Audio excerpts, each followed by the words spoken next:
Crouching, holding our breath, we await the arrival of a sign without knowing very well what this one will be, or if there is even one. Our hearts unite in the risk of silence, breathing quiet darkness. The forest spreads a light, medium and dark grey carpet. It could have been green or perhaps pink. It would still be a forest. There is no colour but that which is imagined by us. A green creature hoots from the back of a leafless tree, and the minaret calls, repetitive prayer, litany. Run until you tire, run until you fall, run as much as your bloody grenade seed-like fingers will allow. The only star in the sky does not distract us from our goal. You breathe next to me, and when your pace fastens, mine slows down, keeping in step with each other. Old metal magnetized by complicity. Tonight, as in any situation, the enemy is time. The path is made of getting lost, losing our bearings, wasting time. And as soldiers would, I've got your back. And here, at ground level, before the enormity of it all, we are alone, alone with one another. Comrade.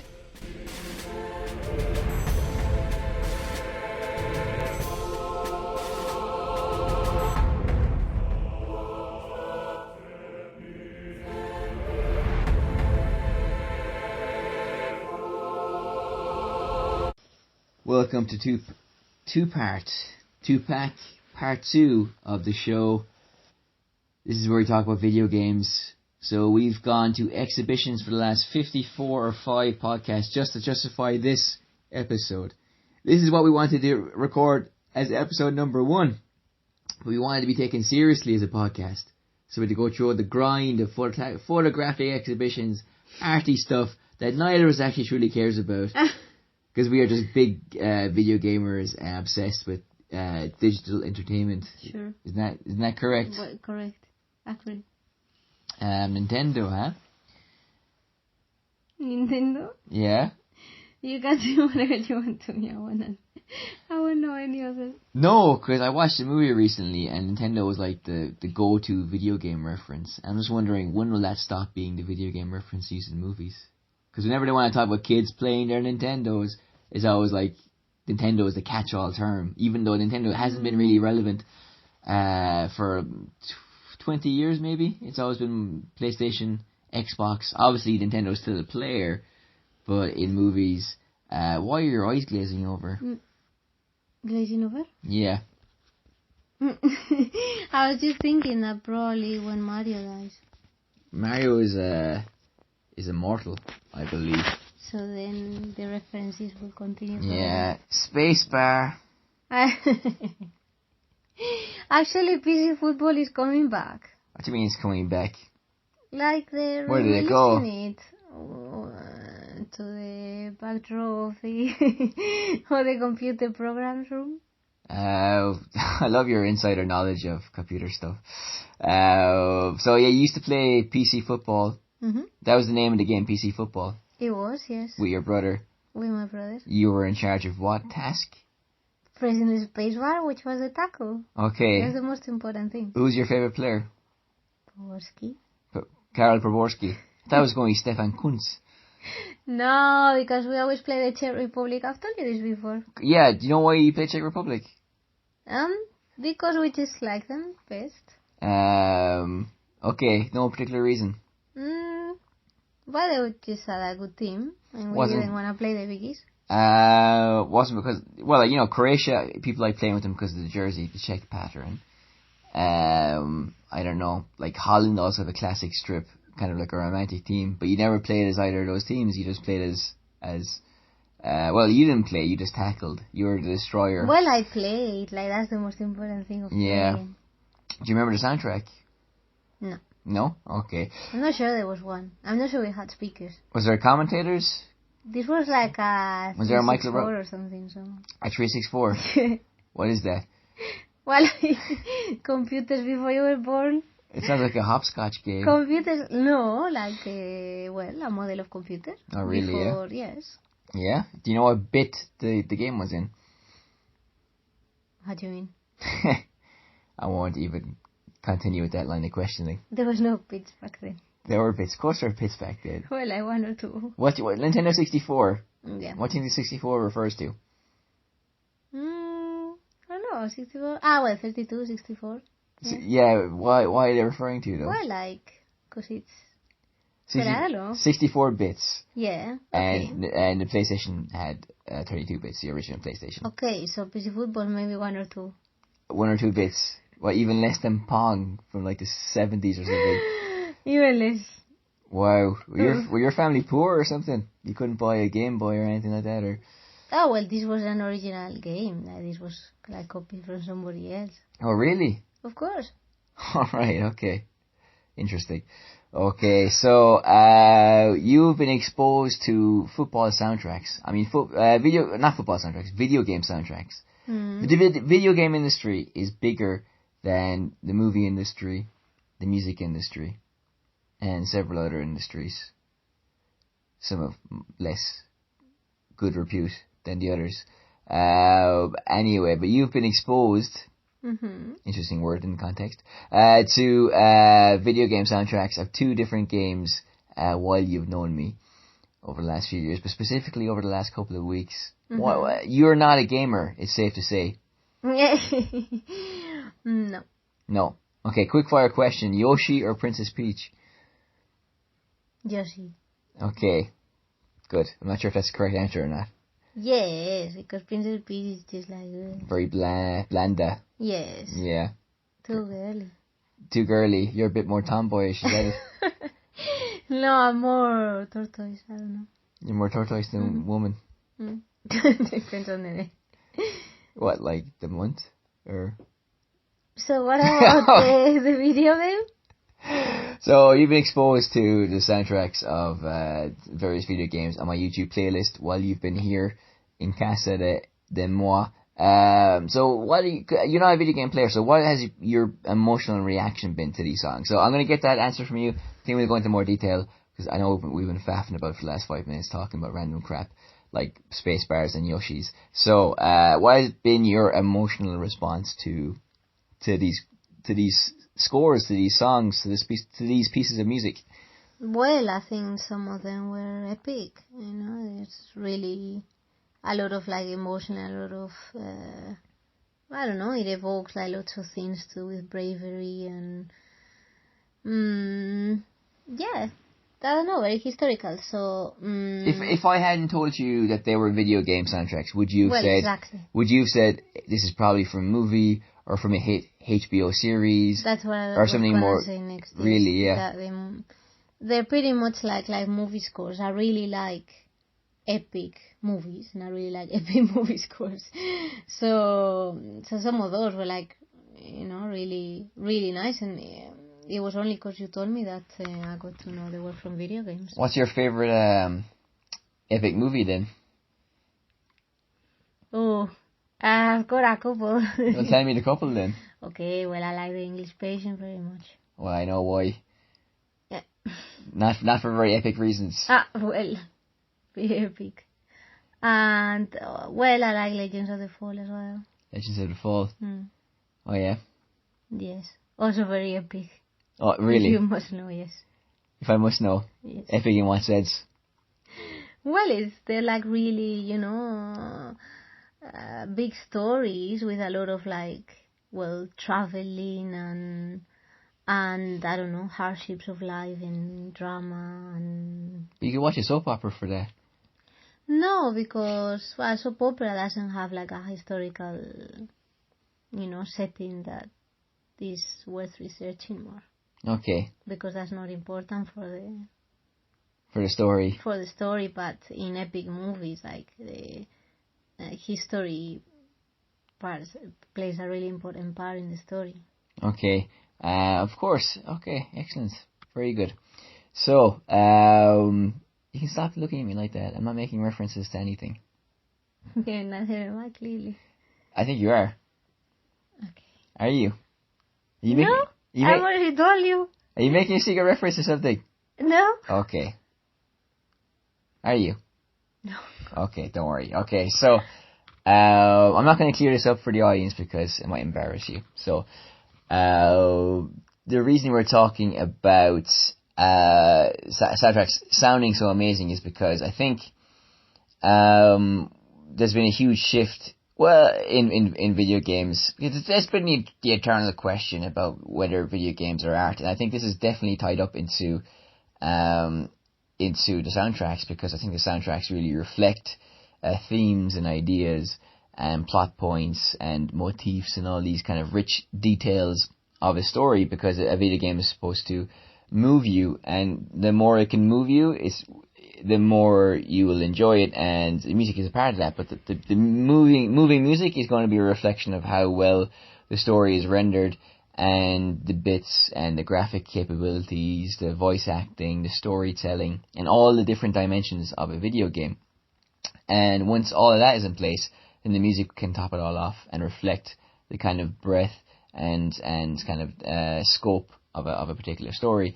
Now, one of the soundtracks that you are referring to is the soundtrack for Red Dead Redemption, which is the sequel to a game I've played on the PlayStation called Red Dead Revolver, which was a bit of just a gun-toting shoot-'em-up western, but then the sequel, made by Rockstar Games, which is of GTA fame, is an open-world American West adventure set in 1911. You're a former gunman pressed against your will into the service of the government to hunt down other outlaws. So you're an ex-outlaw, and to pay for your sins, to perform an act of penance, you have to help the government track down these other ne'er-do-wells. Now, there will be spoilers in this podcast, so if you haven't played these games, don't listen, or if you don't care about spoilers, continue to listen, because we're going to say different things about this story. For example, now, I think now it's more accepted in the year 2017 to consider video games as art. I know when Roger Ebert was alive, I think he died a couple of years ago, in his lifetime, the famous film critic, he didn't really believe video games were art. I completely disagree. Fortunately, I have CNN and Time magazine on my side. CNN called video games the highest form of art, while Time magazine said video games were one of the most important of all art forms. I think this is definitely visible in the Red Dead Redemption game. The Red Dead Redemption 2 is coming out, by the way, so that trailer's causing a lot of buzz. But before I delve into this a bit more, have you seen a lot of westerns? Not really. Not really, no? I know quite a bit about them through you. Oh, really? Yeah. Well, I'm a big fan of westerns, and yes, I am. So, little Missy. So, if you watch, there's a great YouTube channel about called Now You See It, which is about movies and how great they are. I watched it as a bit of a side note, some of the greatest shots in movie history. This is a continuing series, and for example, when the camera turns around, it kind of creates a feeling of disorientation. If we do that in real life, our brain actually compensates. We don't get the effect. So it's an effect we can only experience when we're watching the camera do that kind of spin. But nevertheless, he did a great series, or a great episode of his show, on his YouTube channel about kind of westerns and how they're connected to the old Japanese movies of the samurai of Kurosawa, and even related to kind of modern space cowboy epics, even Star Wars, for example. He mentioned Searchers, which is a great John Wayne movie. You can't really say that much about John Wayne movies, but that is a truly classic one, where he goes off to try and find some like white people who've been captured by Native Americans. And one of the most famous shots is at the end of the movie, where he actually recovers the people who he had to find, and there's just, he's framed by a door of the house that he's not going to stay in, and he leaves, and he just kind of walks off into the distance, for example. And you can see this in movies like The Outlaw Josie Wales to a certain extent, and Unforgiven, both of which are Clint Eastwood movies. Basically, how society needs men like this who do dirty things. And in fact, Clint Eastwood went on to play Dirty Harry, and he was called Dirty Harry because he always got the shit end of the stick, for example. So he was willing to do things other people didn't want to do, perhaps. But basically, every myth or every country or every region or people have a origin story or a myth story. this is very true in the American West, and it is an amazing history of how the West was conquered, or how the West was won, by pilgrims and settlers, and even by cowboys. But the thing is, this video game is set in 1911, and it's basically the end of an era, and it's the end of the frontier life. It's the end of the cowboy existence, and this character dies at the end of the video game. So for example, people question the endings of games like this because a lot of people were upset that he died at the end of the movie, and some people were arguing that's because maybe it was younger gamers who are upset by this because they're not used to books or movies where people do die more often than in video games, because in video games you have to win, and usually there's a kind of digital sleight of hand that gets you out of a tricky situation and you survive. But in this video game, the main character dies, for example, so they just weren't used to it. But the interpretation is that they are getting most of their kind of narrative structure and learning, because when you follow stories instinctively, you kind of learn the beats and the patterns, and they're getting most of that now from video games, for example. So something that's so transcendent like that for a huge swathe of people, I mean, again, surely it must be considered art, for example. And what else can we say about it, for example? So I think it's about the myth of the old West, the passing into a new era of American life, and also questions whether a man can truly escape his past. Now, these are kind of things covered in fantastic TV shows from HBO or the big production companies, Clint Eastwood, John Wayne movies. So if the same themes are covered by a video game and done to such high level and entertaining level, then I think it must be considered art, no? Because it's covering the same ground as these well-regarded movies and TV shows. Then why can't it be considered art if it does a lot of the same things, or hits the same kind of narrative kind of beats? I don't know. What do you think of that as a non-gamer? No, I think especially like in recent games, the historical part of things is just getting bigger and bigger. There's been a lot of talk recently about Assassin's Creed and the new game that is gonna be like based in Egypt and all this, and they've done a lot of research that a lot of things are like really accurate, and well, I wasn't like too sure about it, but then when I saw the trailer, I saw that a lot of things they've done a lot of research. So I think, well, I don't know, like it just doesn't appeal to entertainment. It appeals to like something else, or it strives for something else, and therefore, well, you could argue art can be just for entertainment, but I think there's a further dimension, which is, appealing to emotions, and in as far as it incorporates those aspects, I think it does appeal to more than just entertainment. Well, there's the Game Awards or whatever. I don't follow it because it's a terrible ceremony, but I saw an interview with a guy who had left movies to join the video game industry because he had more scope to tell stories, and also these are stories that you can interact with as a gamer. So he felt that as a creator, it had more depth and more possibilities to tell a story. And Call of Duty World War II, their latest game returns to the World War II series after having futuristic games and even modern games involving terrorism and counterinsurgency and different things like this. And I remember reading about an American lecturer in a university saying how this is an important opportunity for us.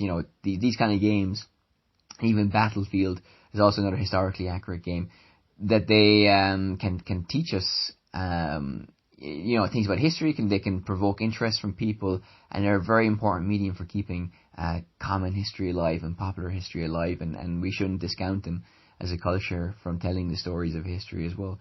So if academia are trying to get in as well, and you mentioned Egypt as well being covered in Assassin's Creed, then it is quite interesting. Now those games, I think, do a lot of research, but probably don't faithfully recreate historical periods. I think Red Dead Redemption does really give an accurate portrayal of a time period and a moment in time. The next game we're going to talk about because of its soundtrack, but also because of what it can tell us artistically and historically, is a game about World War One. But now we're going to take we'll play one of the songs from Red Dead Redemption, and when that's over, we'll come back and talk more about this other game.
Is the soundtrack stirring to the emotions?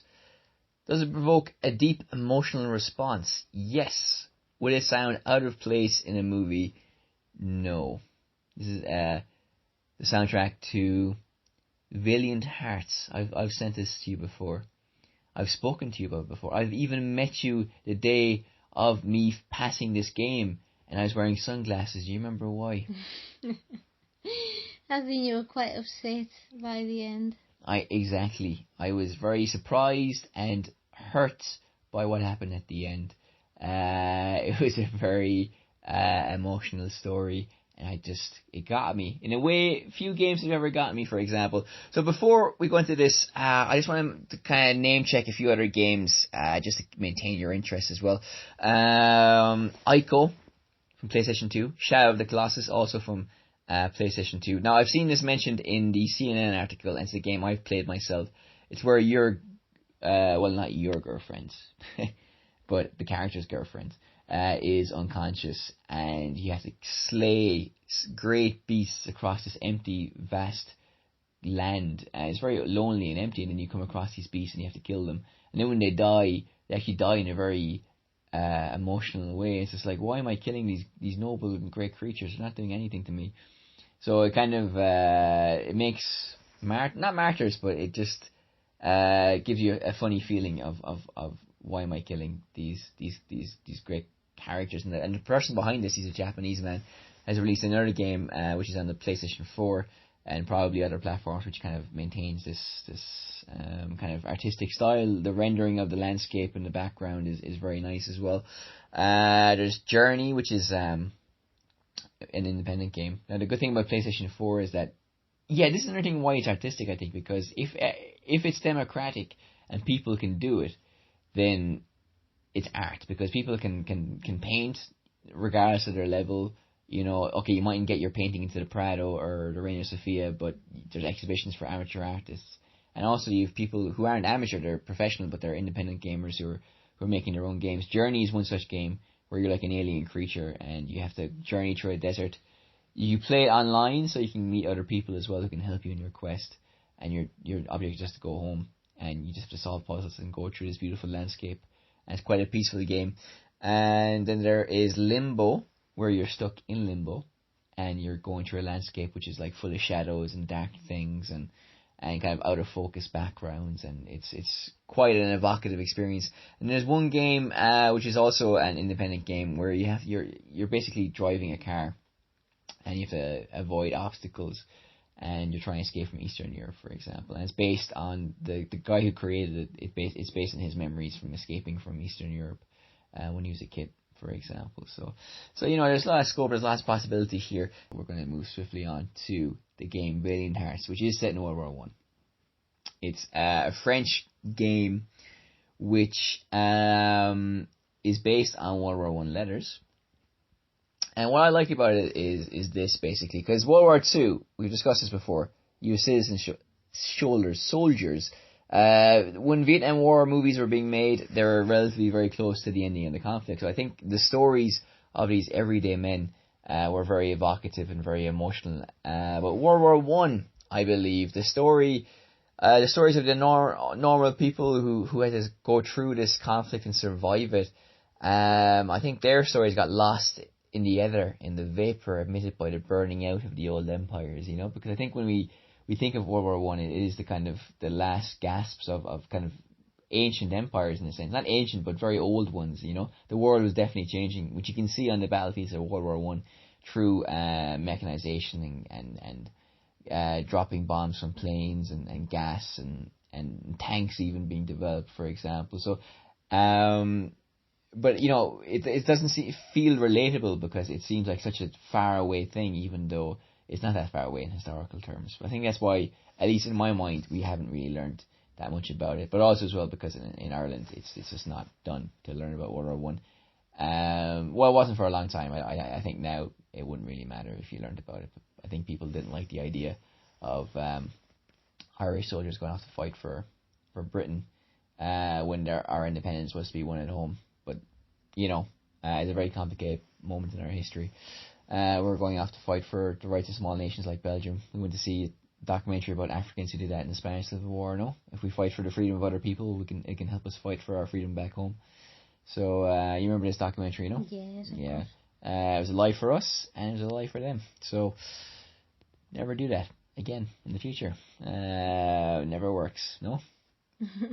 Well, I think a huge part of why World War One is not like studied or talked about is just because it gets completely overshadowed by World War Two. Yeah. And everything and all the consequences of it and the enormity of it, and it's almost as though like World War One is anecdotic next to it, which of course is not true. Well, I think as well, because I did mention the citizen soldiers of World War II, but what I do like about this game, Valiant Hearts, which is focused on World War One, and I'll go into more detail momentarily, but when you think of World War One, at least in my mind, you think of vainglorious generals sending men to their deaths en masse while they're back at base camp. You know, the reference to Sassoon poem. Or you're thinking of the war poets who are very anti-war and conscientious. Now, again, these people existed. There's no doubt about that. But you have two extremes here, and what you have in the middle are people who just want to survive, or at the very least keep their daily lives intact while they until they could resume it back in peacetime, for example.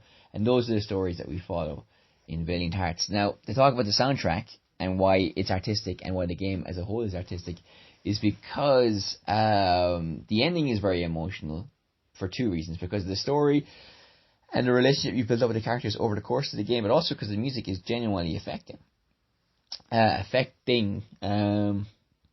Beautiful piano-based pieces. There's one quote from the game, "War makes men mad," which is what the main character says. And again, this is a spoiler, just before he gets shot by a firing squad by the French. And these big themes that, if you reference a movie like Unforgiven, when Clint Eastwood kills a man again for the first time after a long time, it's very clumsy and it's very it's just like it is in real life. If you kill somebody in a war, sometimes it can be very clumsy. It's not going to be a clean death for the person that you kill. And he says to Morgan Freeman, "It's a hell of a thing killing a man. You take away all he's got and all he's going to have," basically. And that's a movie with great themes and a great score. And in its own way, this game examines the very same things, and the music really reflects that. And we're going to play a song from that soundtrack at the end of this segment, so you can kind of experience it for yourself. But again, even if you didn't know this game and you heard it, I think it's impossible for you not to be emotionally moved by it. You're a big softie. Do you like piano pieces? I do very much. Yeah? Okay, why? Well, I think it's just an instrument that appeals to my emotions, like piano and violin are probably... They're thinking pieces, aren't they? Yeah, introspection. I don't know. Yes, and I think like also like you can sort of like feel the notes. Well, that's the thing. You can feel the notes, and in this game you can feel the humanity. As I mentioned, it's based on World War One letters. It was designed as an educational tool, very blatantly. I mean, that's not a bad thing, but that was like the whole purpose of making the game by Ubisoft, who do make Assassin's Creed, by the way, as well, because they wanted to teach people about World War One, and which is fair enough. And we're coming up to the centenary of it ending in 1918. Still some way off, but this is 2017, which is the centenary of the Americans joining the war. There's an American character who is in the game who you can play with briefly because his wife died from a German bombing raid, so he seeks vengeance. There's a German man who's married to a French woman, and that French woman, her father's also in the war, and there's also a woman who is a nurse. So in this game you have to solve a lot of puzzles. You don't kill anybody, and sometimes you play as a nurse and you help people, specifically towards the end of the game as well. Now, as I mentioned, the mechanization of the war is really reflected in some of the scenes or some of the levels, where it's like a scrolling game where you go left to right. It's not like a free roaming game. So like you have the rendering, you have the scene in the background, and you can kind of interact with different things, but you're going left to right. You can't go. It's not a free environment that you can explore. Now, this is another point I wanted to make, because if you make movies or books, you can write them in so many different styles. And not every game is the same. Not every game is like this zombie movie or zombie game where you go around killing zombies and you can go, open doors and check boxes and all this kind of stuff. Some of them are done very artistically, like the Limbo game. in this game as well, where every backdrop is just gorgeously and beautifully drawn, and sometimes it's very grotesque. You can see like mountains of bodies piled upon themselves. You can see some nice things sometimes as well, but they're like a painting, and then you're just like, that's in the background, and you're going across it, you know. So I think it's just as a spectacle to look at. It's tremendous. You can see like in some parts you have to go through gas fields, and again the gas is very present and very ugly and very noxious, and you know it's very obvious what a terrible thing it is. And the lives of these characters, intertwined as they are, play out over the course of this game, and it is, as I mentioned, it's about ordinary people trying to survive, and even, you know, the idiocy of the posh generals and officer class who ordered suicidal missions and just didn't really value the lives of their own men even. So as I've read reviews that criticize some parts of the game. You can pick up letters or facts and you can read about the war. Now, personally, I enjoyed that. I don't think it was a negative thing. Some people didn't, but the whole point of the game is to learn. And by the end of the game, it all comes together. You know, it's only 1917. There's another year of the war left. The emotional arc of all these characters is relatable, it's believable, and it's a tremendous piece of storytelling, and that is driven in part and supported in other parts by that soundtrack, and which you'll hear for yourself as well. And it's again an independent game. I think I bought it for maybe €6. It's a very cheap game. It's a short game, but it's a very affecting and very beautiful game. I don't know how to describe it in any other way, you know. So yeah. Well, I think your description definitely sells it. So if you get a chance to play it, I really do recommend it. So those are two games that are very different in some respects, but share certain characteristics. But the last point I want to make is that, you know, games have been around since the 70s. I remember having a Sega Mega Drive when I was younger, as my brothers, and looking at the back of the box and the pictures of all the video games you could buy. So all the artwork, all the references in media, in movies or books or whatever, anything that organic, that keeps growing and cross-pollinates with other forms of culture, is inherently artistic, I think. So I think it's unbelievable or that people mightn't see it as such, because I think it is it's a very rich, very organic cultural form, and it keeps growing and changing and responding to outside forces, but also internal forces with things in itself, or even simple games like Pro Evolution Soccer or FIFA. They're the two main rivals, and they keep trying to outdo each other, and you can see this kind of narrative forming in different games responding to that. So, you know, even in small level and big level stuff, it is very artistic as an art form, and the music definitely supports that as well. So we're going to leave a space here where you can listen to one of the songs from the soundtrack of Valiant Hearts. And then when that's over, it's going to be part 3. So talk to you then.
So, welcome to part 3. Thank you for listening through all of that.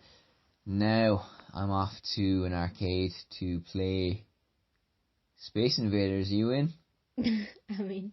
Fantastic. So, hopefully, our little chat has illuminated your idea of video games and the music behind them.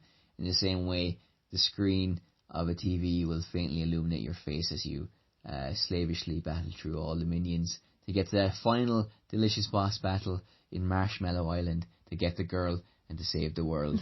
Okay, so check out elarpamedia.com is our website, elarpa1 is Twitter, elarpamedia is YouTube, and my phone number is something you can never have. So, this is me from elarpa saying bye-bye.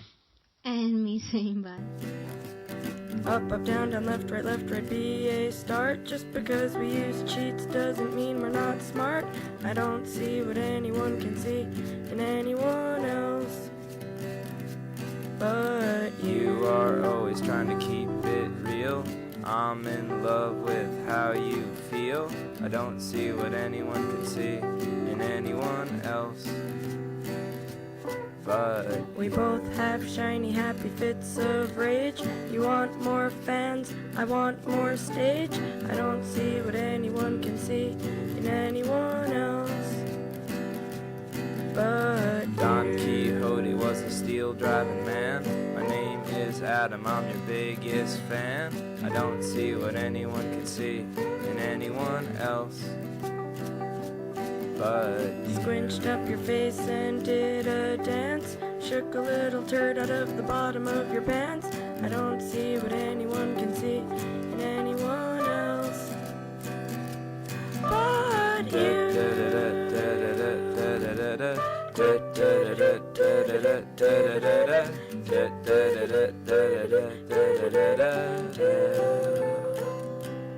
But you.